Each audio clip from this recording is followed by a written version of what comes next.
¿Qué pasó realmente con Claudia de Colombia? La verdad tras su desaparición.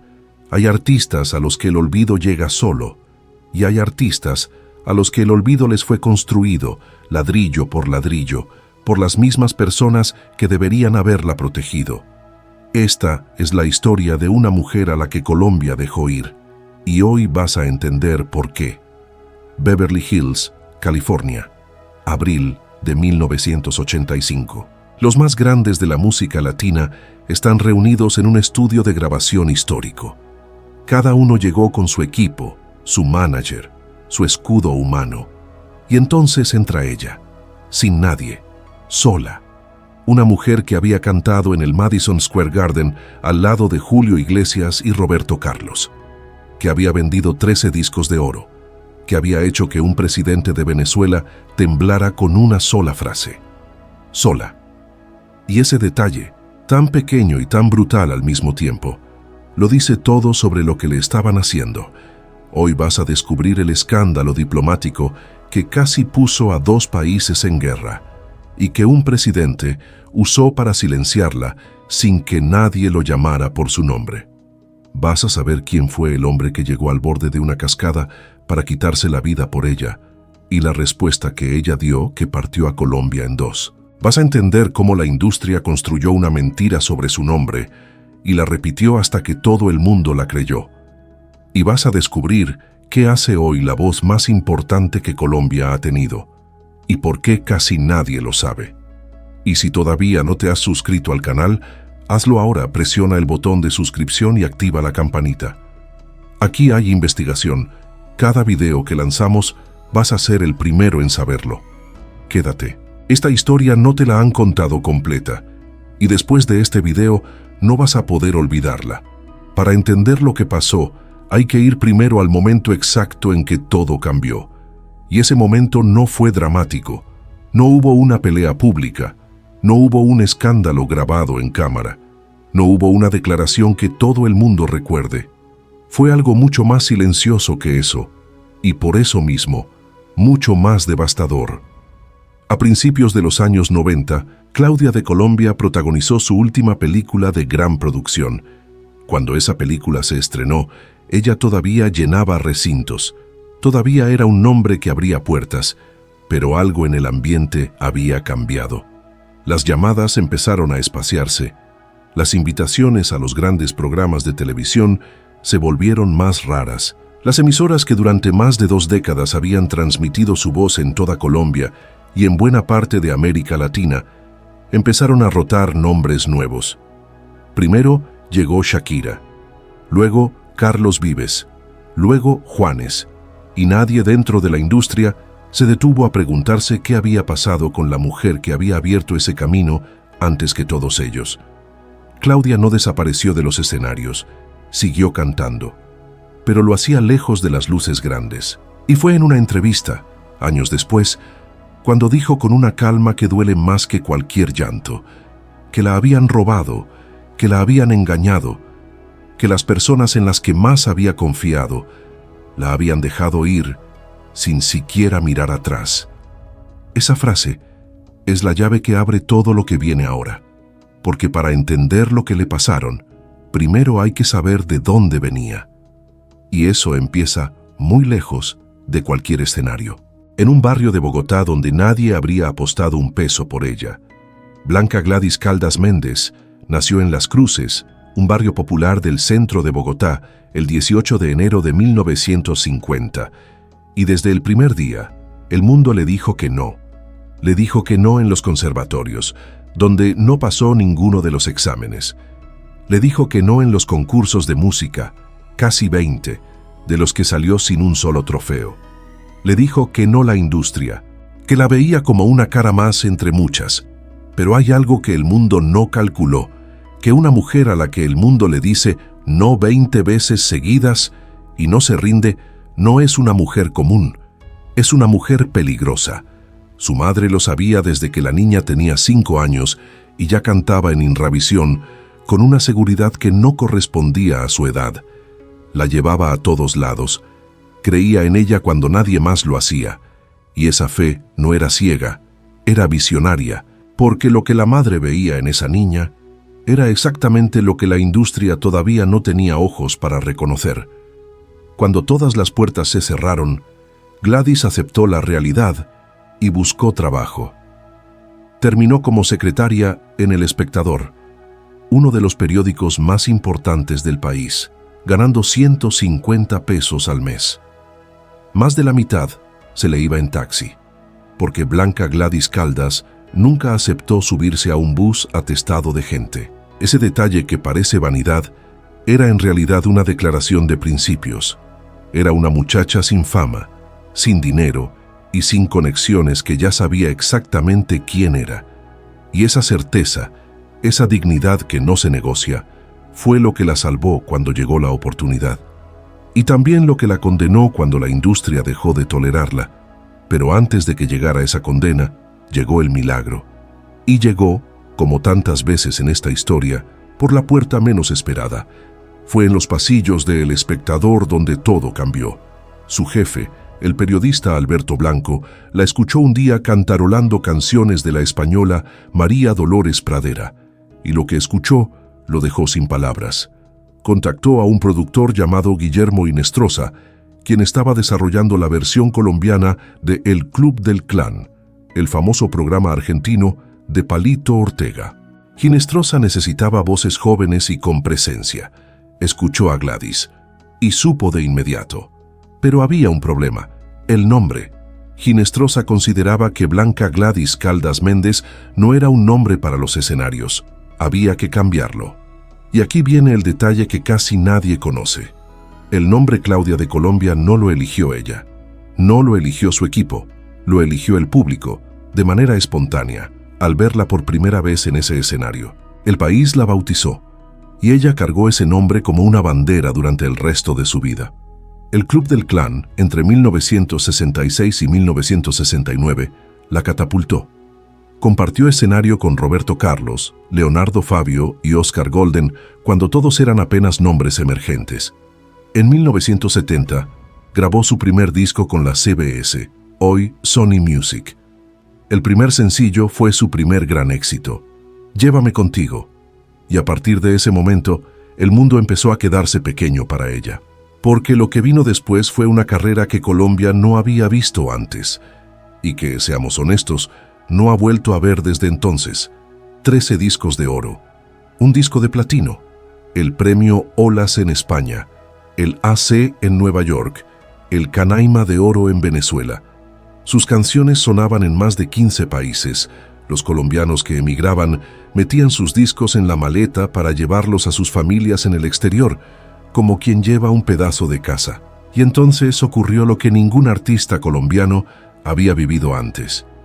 A mediados de los años 70, Claudia fue contratada para cantar en el Madison Square Garden de Nueva York, el recinto más emblemático del mundo. No como artista de apertura, como figura principal compartiendo cartel con Julio Iglesias, Roberto Carlos y José Luis El Puma Rodríguez, primera colombiana en ese escenario. Después el Teatro Teresa Carreño en Caracas. Después la Orquesta Filarmónica de Bogotá, para la que fue la primera artista de música popular en cantar. Antes de que Colombia supiera que podía exportar su cultura al mundo, ella ya lo había demostrado. Sola, sin que nadie le abriera la puerta que no hubiera abierto ella misma. Pero cuanto más grande era su nombre, más incómoda se volvía su presencia para ciertos poderes. Y lo que pasó a continuación no fue un accidente, fue el primer golpe. Y vino de donde menos se esperaba, de un escenario en Venezuela. Una noche que empezó como un triunfo y terminó como una crisis internacional. Si llegaste hasta aquí, ya sabes que esta no es la historia que te contaron en el colegio. Deja el like ahora, porque lo que viene en los próximos minutos es la parte que nadie habla. Y si creciste escuchándola, compártelo, porque esta historia merece más oídos. San Cristóbal, Venezuela. El presidente Carlos Andrés Pérez está en la primera fila. Pérez era fanático declarado de Claudia. No era un secreto, la había visto en otras ocasiones, la admiraba abiertamente, y esa noche en San Cristóbal no fue la excepción. Al terminar la presentación, aplaudió con una efusividad que llamó la atención de toda la sala, y Claudia, desde el escenario, en un gesto que ella misma describiría años después como simple reciprocidad ante tanta amabilidad, tomó el micrófono y dijo algo que ningún diplomático entrenado habría dicho. Le dijo al presidente, frente a toda esa gente, que ya era hora de que Venezuela le devolviera a Colombia el archipiélago de los monjes. La sala quedó en silencio, un silencio de esos que duran un segundo y se sienten como una eternidad. Era 1979. El conflicto por los monjes entre Colombia y Venezuela era un tema cargado de tensión política y nacionalismo en los dos países. Lo que para Claudia había sido espontáneo, al día siguiente estaba en todas las portadas venezolanas, impreso en verde y rojo. Claudia de Colombia ofendió al pueblo venezolano. El incidente fue tratado como una afrenta nacional. Pérez, presionado desde todos los flancos, no tuvo más opción. Y así, el hombre que era su mayor admirador se convirtió en el hombre que vetó sus canciones de las emisoras venezolanas. Él, que era su más grande fanático, firmó su destierro del mercado que más la quería fuera de Colombia. Claudia intentó hablar con él para aclarar lo ocurrido. La bloquearon en el hotel. Entonces hizo lo que solo alguien con su carácter haría. Salió a las calles de San Cristóbal a buscarlo personalmente. Nunca lo encontró. Pérez, con el tiempo, le pidió disculpas en privado, pero la rectificación nunca apareció en los periódicos, y el episodio quedó flotando sobre su nombre durante años, alimentando la imagen de una mujer conflictiva, de una diva que se metía donde no la llamaban. Esa imagen no la construyó ella, la construyeron los titulares que nadie se molestó en corregir. Y fue esa imagen la primera piedra de la pared que la industria empezaría a levantar alrededor de ella. La segunda piedra la puso un hombre que decía amarla y que ella dice que jamás conoció, Noel Petro, el burro mocho. Un nombre que Claudia de Colombia quisiera no tener que mencionar nunca y que, sin embargo, la ha perseguido tanto como su propia música. Petro afirmó públicamente haber tenido con ella una relación sentimental de 3 años. Le compuso canciones, la llamó la Reina de las Cruces y declaró en más de una entrevista que el día que supo que ella iba a casarse, fue hasta el borde del Salto del Tequendama con la intención de lanzarse al vacío. Colombia entera escuchó esa historia y Colombia entera la creyó sin pedir una sola prueba. La versión de Claudia fue radicalmente distinta. Dijo que jamás cruzó una sola palabra con ese hombre, que todo era una historia construida sobre montajes fotográficos y entrevistas que él daba libremente sin que nadie lo cuestionara, que el comportamiento había comenzado cuando ella todavía era adolescente en el Club del Clan y que siempre lo vivió como lo que era, un acoso, 2 versiones irreconciliables sobre la misma historia y un país que, hay que decirlo con honestidad, prefirió la leyenda romántica antes que escuchar a la persona involucrada. En medio de ese ruido, Claudia se casó en 1979 con Dumas Torrijos Pausner, hijo del general Omar Torrijos, presidente de Panamá. El matrimonio fue un acontecimiento mediático. Duró poco. Tuvieron un hijo, Omar, quien heredó el talento artístico, pero eligió otra vida y hoy vive en Estados Unidos. Dumas moriría en 2013, a los 58 años, de un infarto en Ciudad de Panamá. Claudia no volvió a casarse, y esa soledad, la que se nota en la forma en que habla de su vida personal, con una economía de palabras que dice más que cualquier confesión, fue también el equipaje que cargó en el momento más grande y más extraño de su carrera. Un estudio de grabación en Beverly Hills, donde estaba rodeada de las mayores estrellas del continente y no había nadie de su lado. Abril de 1985. El proyecto Cantaré Cantarás, convocado como respuesta latinoamericana al We Are the World de Michael Jackson. La lista de participantes era la prueba de su envergadura. Y Claudia estaba ahí, la única colombiana en esa sala. Llegó sola porque así era ella. Pero esa tarde, esa soledad no se leía como independencia. Se leía como el síntoma de una carrera que nunca tuvo el soporte que merecía. En esa sesión conoció a Juan Gabriel. Hablaron. El divo de Juárez, que tenía un ojo clínico para el talento que pocos en la industria podían igualar, pensó en producirle un disco. Fue una conversación. Solo eso. Nunca se concretó. También intentó interpretar a Evita en la ópera de Andrew Lloyd Webber. Ese sueño tampoco llegó a ningún lado. Cada puerta que se abría terminaba cerrándose antes de que ella pudiera cruzarla del todo. Y mientras eso pasaba en los grandes escenarios internacionales, en Colombia el mercado empezaba a moverse en una dirección que no la incluía. Los 90 estaban llegando, y con ellos, algo que no fue solo un cambio de gustos. Fue una combinación de factores que hoy, con distancia, se pueden nombrar con precisión, y que explican de verdad qué fue lo que pasó con Claudia de Colombia. ¿Ya te suscribiste? Hazlo ahora, porque lo que viene en los próximos minutos es la parte que ningún canal se ha atrevido a contar con este nivel de detalle. No te lo pierdas. Ahora llegamos al centro de todo. La pregunta que da título a este video. ¿Qué pasó realmente con Claudia de Colombia? La respuesta tiene 3 capas, y las 3 son necesarias para entender el cuadro completo. La primera capa es la industria. A finales de los años 80 y durante los 90, el mercado musical latinoamericano vivió una transformación radical. Las grandes disqueras empezaron a apostar por artistas más jóvenes, con estéticas más alineadas con lo que el mercado norteamericano consumía. El pop urbano desplazó a la balada romántica.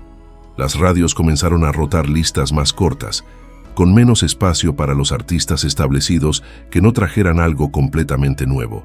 Y Claudia, que llevaba más de 2 décadas grabando bajo sus propios términos, que había peleado desde el primer día por hacer discos completos y no sencillos sueltos, que se había negado a adaptar su estilo a modas pasajeras, encontró que la industria que ella había ayudado a construir ya no la esperaba en la mesa. Dejó de grabar discos nuevos, no porque perdiera la voz ni el talento, sino porque el sistema decidió mirar hacia otro lado. La segunda capa es la narrativa que construyeron contra ella. Durante décadas, la imagen pública de Claudia estuvo moldeada por 3 historias que circularon sin que nadie las pusiera a prueba. El incidente de los monjes, que la pintó como una mujer imprudente en el plano internacional. La historia de Noel Petro, que los medios amplificaron sin verificar y que la convirtió en una figura fría y cruel ante el público. Y su propia personalidad, su elegancia, su negativa a fingir cercanía que no sentía, todo eso fue reinterpretado como arrogancia, como dificultad, como una razón suficiente para no invertir en ella. En un mundo donde la industria necesita artistas maleables, artistas que digan que sí, Claudia de Colombia siempre dijo lo que pensaba. Y eso tiene un precio que ella pagó durante décadas sin que nadie lo reconociera públicamente. La tercera capa es la decisión personal, y esta es la que más sorprendió a todos. En algún momento, después de años de traiciones y de promesas incumplidas, de sentir que el mundo en el que había vivido ya no era un lugar confiable, Claudia tomó una decisión que nadie vio venir. Se acercó al movimiento Mira, un partido político colombiano vinculado a la Iglesia de Dios Ministerial de Jesucristo Internacional. Para muchos fue incomprensible. Para los que la conocían de verdad, era la búsqueda de algo que la música nunca le había dado. Un espacio donde las reglas fueran claras y donde nadie la volviera a engañar. No fue una huida, fue una elección, tomada sola, con la misma dignidad con la que había llegado a Beverly Hills sin nadie al lado. Lo que le pasó a Claudia no tiene un único culpable. Fue la industria que la abandonó cuando ya no era conveniente. Fueron los medios que construyeron una imagen que no le pertenecía. Fue un país que cambió de ídolos sin mirar lo que dejaba atrás. Y fue también una mujer que en algún momento decidió que prefería el silencio honesto al ruido falso. Todo eso junto es la respuesta real, y es una respuesta que Colombia todavía no ha terminado de procesar. En 2010, el Congreso de la República de Colombia le otorgó un premio a la trayectoria artística, un reconocimiento oficial que llegó décadas después de que ella había hecho todo lo que merecía ser reconocido. En 2022, a los 72 años, habló abiertamente sobre su deseo de volver. Sigue dando conciertos en Bogotá, en Miami, en Medellín, en Cali, en Pereira, ante públicos que la quieren como hace 30 años. No está en redes sociales, no necesita un algoritmo para llenar una sala. La quieren porque la recuerdan, y la recuerdan porque fue real. 13 discos de oro, un disco de platino, primera colombiana en el Madison Square Garden, primera en el Teresa Carreño, primera en cantar con la Filarmónica de Bogotá, primera artista colombiana con éxito internacional en música popular. Todo eso ocurrió antes de que Colombia supiera que podía exportar su cultura al mundo. Ella fue la prueba de que sí se podía. Y sin embargo, hoy hay generaciones enteras que nunca han escuchado su nombre. Eso no es solo un olvido, es una deuda. Y las deudas tarde o temprano hay que saldarlas. Volvamos a Beverly Hills. Abril de 1985. Pero ahora mírala diferente.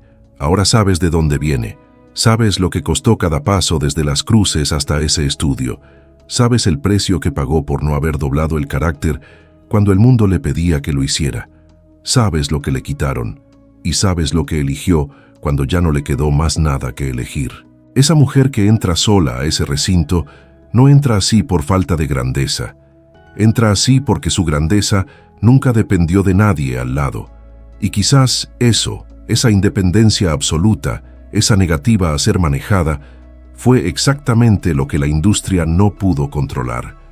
Y lo que no se puede controlar, en ese mundo se descarta. Claudia de Colombia no desapareció, la dejaron ir. Y hay una diferencia enorme entre esas dos cosas. Una implica que se rindió. La otra implica que el mundo fue demasiado pequeño y demasiado cobarde para sostenerla como merecía. Mucho antes de que Colombia supiera que su música podía sonar en el mundo, hubo una mujer de un barrio popular de Bogotá que lo demostró. Sin manager, sin comitiva, sin que nadie le abriera ninguna puerta que ella no hubiera abierto sola. Y cuando el mundo le cerró las puertas, tampoco esperó que nadie las volviera a abrir. Simplemente siguió, como siempre lo había hecho, sola y entera. Esa es la historia de Claudia de Colombia. Y ahora que la conoces completa, ya no puedes olvidarla. Cuéntame en los comentarios, ¿conocías esta historia? ¿Cuál fue la parte que más te golpeó? Y si crees que Colombia le debe un rescate real a su legado, escríbelo aquí abajo con todo. Esos comentarios son los que le dicen al algoritmo que esta historia importa y que hay más colombianos que merecen escucharla.